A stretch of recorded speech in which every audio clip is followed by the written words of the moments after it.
Hello and welcome to another edition of Coaches Weekly. I'm Jim Egan, and here with me is head cross-country coach Dave Rich. And today we are looking back at the conference championships, and always the highlight, I guess, of the cross-country calendar. And Dave, let's start by just giving overall assessment of what happened.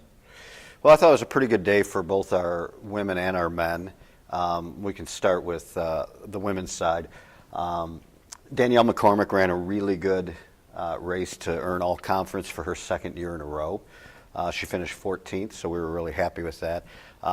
It wasn't a season best time or a PR, but the conditions were pretty rough. It was quite windy, and so that affected times up and down. Pretty much every runner that ran the race was probably 45 seconds to a minute slower than they would have been on a decent day. So I thought Crystal Holden, as our number 2 runner, she's really come on strong the last 3 meets, and she's worked hard and she's gotten consistently better, and she was right at her PR, basically a second or two off of it, which without the wind she would have been well under her PR, probably by 50 seconds or so. So that was really a good race by her. And then Lisa Lubin, who's had to miss quite a bit, and Isabel Carrillo, those two really stepped up and ran solid races for us too, despite some health issues.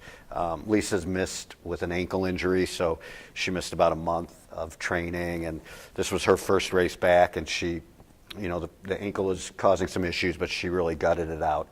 And Isabel had some calf issues again, and so she was really laboring the last mile and a half, and she surprisingly finished. I kind of thought she wouldn't be able to make it all the way, but she took one for the team and really pushed hard all the way to the finish line. So it was really a good performance by our ladies. Evelyn Gutierrez also ran well.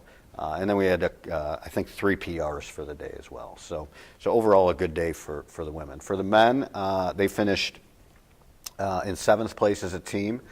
And Thomas McNamara ran a really great race at the conference meet. He finished 11th, so he was named to the all-conference team, and that was a little bit of a payback for him from last year where he didn't have his best race, and this year he did run well and was really running for place. And he started in about 20th place and moved to about 15th place, and then was able to pick up about 4 more places in the last 2 miles. So really a good performance for him. Time-wise, it was nothing to get too excited about for him because of the rough wind and the weather conditions. But we don't look at that on a day like that. We look more at the competition and how he did head-to-head against other guys, and he really ran well.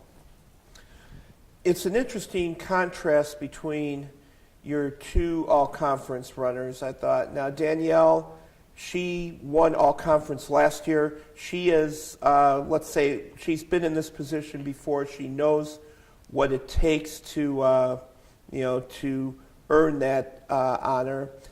And Thomas, on the other hand, you said he came up just a little short last year. This time, he, I like to think that he probably, had a memory of that and knew what it was going to take to get, you might say, over the top this time. That's right. And managed it. Yeah, I'm a firm believer as a coach that every experience is a learning experience, and so I think for Thomas that was big for him. To not have had his best race and then to come out of that and really kind of learn how to compete head-to-head, and if things aren't going exactly the way you want, that you have to be able to make adjustments and really focus in a meet like that on what's important. And the time, yeah, you want a good time, but that's not the number one priority. The number one priority is to compete well. And you can tell he competed well because he moved up where he was seated. I don't know, he was maybe 18th or something, and then he wound up running in 11th place. So that kind of tells you that he stepped up and had a good day. Now, Dave, we've been talking through the whole season. You have a lot of young runners on this year's team. How much of this whole season, concluding with this meet, even though technically they're still running the regionals in a few weeks, how many lessons, I guess maybe is the way to put this, how many lessons does your team take from this season? what you have to do to keep learning, keep trying to improve from race to race, and have it culminate in hopefully your best performance in the conference meet.